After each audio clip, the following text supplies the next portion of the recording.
अभिवादये अहमस्मि गवीश द्विवेदी। अत्र भवतां भवतीनां च स्वागतं डीडी न्यूज़ वार्ता प्रसारणे। आदौ प्रमुखवार्ताः।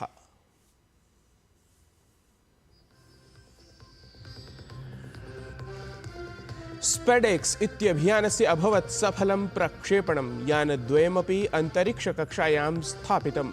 जनवरी मासस्य 7 दिनाङ्के उभेऽपि याने अन्तरिक्षे संयोजयिष्यति इसरो संघटनम्।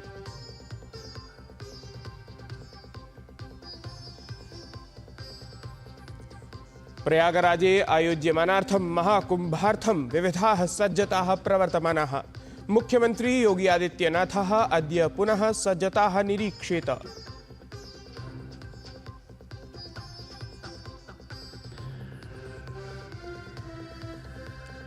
दिल्ल्याः दक्षिणवर्ति क्षेत्रात् आरक्षिभिः 12 संख्याकाः अनधिकृताः बांग्लादेशिनः निगडिताः। सर्वेपि डिटेंशन इति निगडन केन्द्रं प्रति प्रेषिताः।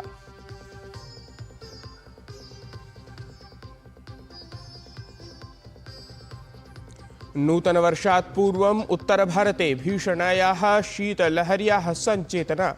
पर्वताः सन्ति हिमेन आच्छादिताः। पर्वतेतरक्षेत्रेषु तापमानम् अत्यन्तं न्यूनताङ्गतम्।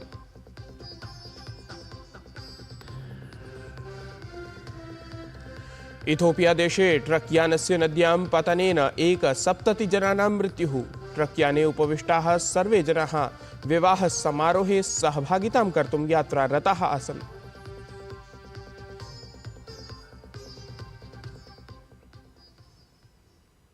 भारतीयान्तरिक्षानुसन्धानसङ्घटनेन गतरात्रौ स्वकीयस्य स्पेडेक्स अभियानस्य PSLV-C60 इत्येतस्य सफलतया प्रक्षेपणं कृतम्। प्रथमचरणपरं प्रदर्शनं तावत् सामान्यम् अवर्तत।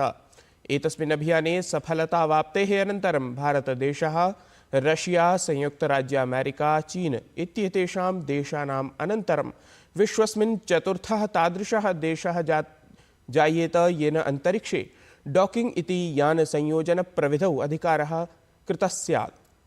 स्पेस डॉकिंग एक्सपेरिमेंट इत्येतत् अभियानम् इसरो संस्थानस्य अल्पव्ययसमन्वितं प्रविध्यभियानमस्ति। एतस्य उद्देश्यं PSLV इति प्रक्षेपास्त्रस्य साहाय्येन अन्तरिक्षवर्तिनः यानद्वयस्य संयोजनं वियोजनं वा अस्ति। इसरो संघटनानुसारम् एषः प्रविधिः भारतभविष्यार्थं विशिष्टः संसिद्ध्येत्। अनेन प्रयोगेण भविष्ये केन्द्रच्युतान् उपग्रहान् पुनः केन्द्रनियन्त्रणे आनेतुं विधिः प्राप्येत।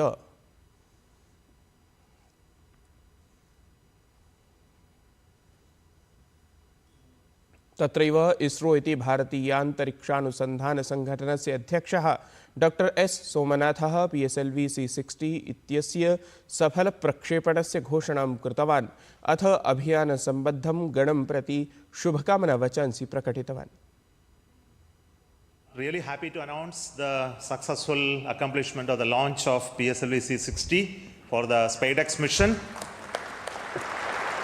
The rocket has placed the satellites in the right orbit, which is 475 kilometers circular orbit. So congratulations to the entire team of the PSLV project who put the satellite in the right orbit.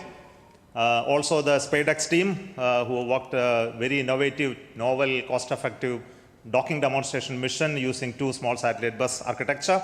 So congratulations to them as well. And also two very important parts of this mission is the POEM-4, where we have 24 payloads hosted, which are from the startups, industries, academic institutions, research laboratories, and also from ISRO centers. All the R&D payloads are there waiting for testing in the coming days, in fact in months. So congratulations to them for successful accomplishment of all the mission objectives through the POEM. प्रयागराजे आयोज्यमानार्थं महाकुम्भार्थं विविधाः सज्जताः तत्र प्रवर्तमानाः सन्ति। एतस्मिन् क्रमे उत्तरप्रदेशस्य मुख्यमंत्री योगी आदित्यनाथः अद्य कुम्भोत्सवसम्बद्धकार्याणां समीक्षायै उपवेशनं कुर्यात्। सहैव सम्बद्धस्थलानां निरीक्षणमपि असौ कुर्यात्। मुख्यमंत्री योगी आदित्यनाथः अद्य मध्याह्ने 12 वादने प्रयागराजं प्राप्नुयात्। असौ प्रायः होरात्रयं यावत् तत्र स्थित्वा सज्जतानां समीक्षां कुर्यात्।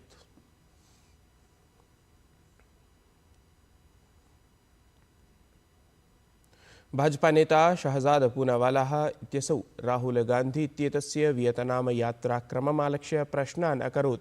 असौ उक्तवान् यदा सम्पूर्णः देशः पूर्वप्रधानमन्त्रिणः मनमोहनसिंहवर्यस्य निधनेन शोकान्वितः अस्ति, प्रशासनेन च 7 दिनात्मकः राष्ट्रियशोकः घोषितः अस्ति, तदा राहुल गान्धिः यथा स्वभावं शोकाभिव्यक्तेः अपेक्षया यात्रादिकेषु दलगतकार्येषु च व्यस्तः अस्ति।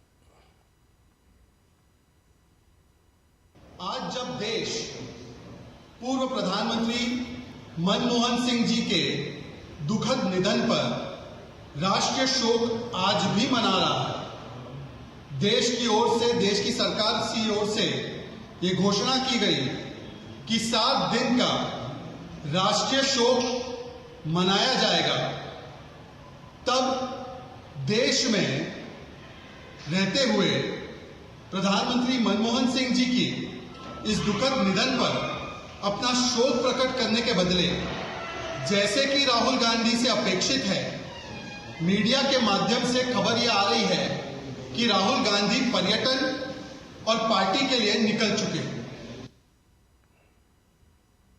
जानीमः एव यत् पूर्वप्रधानमन्त्रिणः डॉक्टर मनमोहन सिंहस्य निधनस्य अनन्तरं देशे शोकलहरिः अस्ति।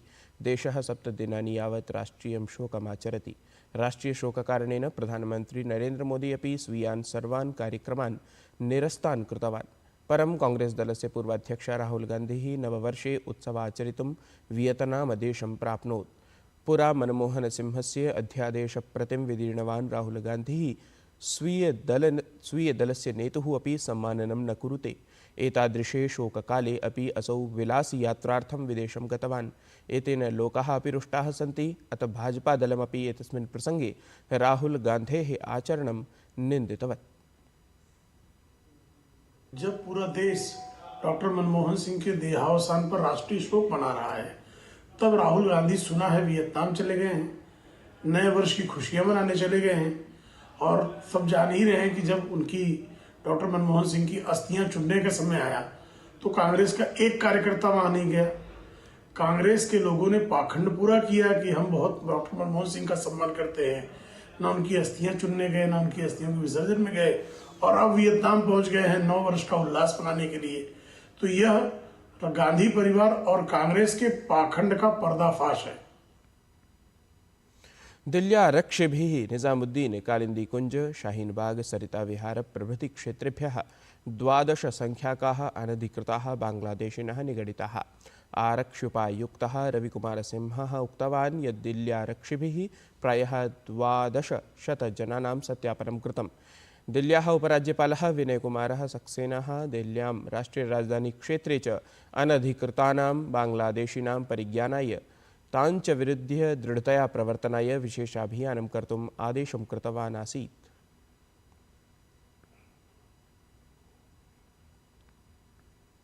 दिल्ल्यां मतदातृनामकर्तनप्रकरणे आपदलस्य पक्षः अधोगामी अभवत्। भाजपादलस्य प्रेरणया सहस्रशः जनानां नामानि मतदातृसूचीतः निष्कासनस्य विषये आपदलस्य दृढोक्तिः आसीत्। एतस्य आरोपस्य तथ्यपरीक्षणे सञ्जाते सति आपदलं प्रश्नैः समाक्षिप्तम्। आपदलस्य दृढोक्तिः आसीत् यत् आपदलस्य सांसदस्य संजय सिंहस्य अनीता सिंह इत्याख्यायाः भार्यायाः अपि नाम मतदातृसूचीतः निष्कासितमासीत्। अस्य प्रतिक्रियारूपेण भाजपादलस्य नेता अमितमालवीयः तस्याः शपथपत्रम् एक्स इत्याख्ये सामाजिकपटले प्रकाशितवान्। अस्मिन् शपथपत्रे सा स्वात्मानम् उत्तरप्रदेशस्य सुल्तानपुरस्य मतदातृत्वेन उद्घुष्टवती।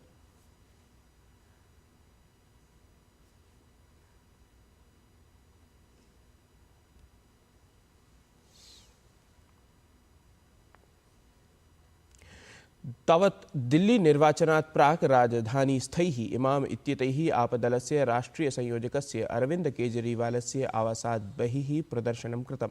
इमाम इत्येतैः उक्तं यत् तेभ्यः विगत 17 मासेभ्यः वेतनं न प्राप्तं। ते बहुकालात् केजरीवालं मेलितुं यतन्ते स्म। ऑल इंडिया इमाम एसोसिएशन इत्येतस्य संघस्य अध्यक्षः साजिद रशीदी इत्यनेन उक्तं यत् वयं विगत 6 मासेभ्यः एतद्विषयं सर्वसम्मुखं कर्तुं यत्नं कुर्मः। यदि सम्प्रति सः अस्माकं प्रश्नान् न उत्तरति तर्हि वयम् इतः वेतनप्राप्तिं यावत् न गमिष्यामः इति।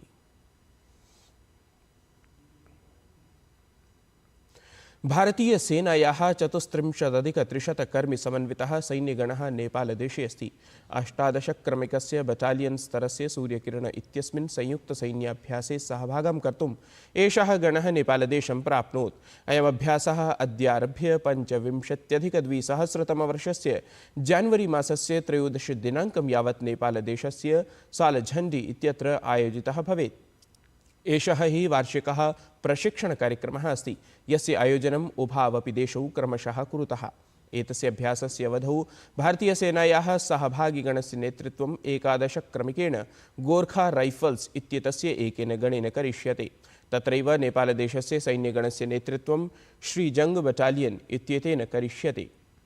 सूर्यकिरणाभ्यासस्य उद्देश्यम् अरण्येषु युद्धकौशलसम्पादनं, पर्वतेषु आतङ्कवादविरोधिनाम् अभियानानां सञ्चालनं, संयुक्तराष्ट्रनियमावल्याः अन्तर्गतं मानवीयसहायताप्रदानम् अथ आपत्सहायतादिषु सञ्चालनक्षमतायाः च वर्धनमस्ति।